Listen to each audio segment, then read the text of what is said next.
Yashoda result మీదే కొండంత ఆశలు పెట్టుకున్నాడు డైరెక్టర్ గుణశేఖర్. అనుకున్నట్టే యశోద హిట్ టాక్ ని సొంతం చేసుకుంది. కానీ ఏం లాభం? శాకుంతలంకు ఈ రిజల్ట్ కలిసి రాకపోవచ్చును అంటున్నారు. ఎందుకు?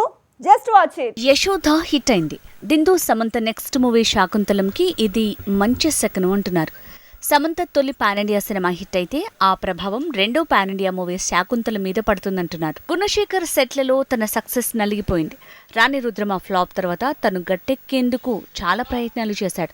అందులో 70 crores ఖర్చుతో తెరకెక్కిన శాకుంతలం ఒకటి. కానీ యశోద హిట్ అయినంత మాత్రాన శాకుంతలంకు కలిసొచ్చే అంశాలు చాలా తక్కువ అంటున్నారు.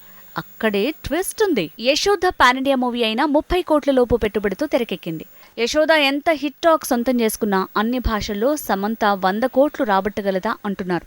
ఇక అన్ని భాషల శాటిలైట్ డిజిటల్ రైట్స్తో థియేట్రికల్ కలెక్షన్స్ కలిపి పెట్టుబడి రాబడిగా మారొచ్చు.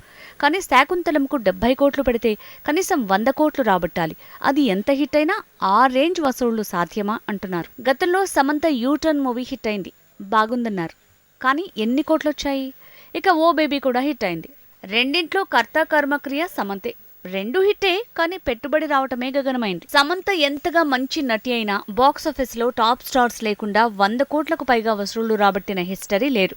కాబట్టే యశోద హిట్ అయినా ఆ ఎఫెక్ట్ తో శాకుంతలం దూసుకువెళ్తుందనలేం అంటున్నారు.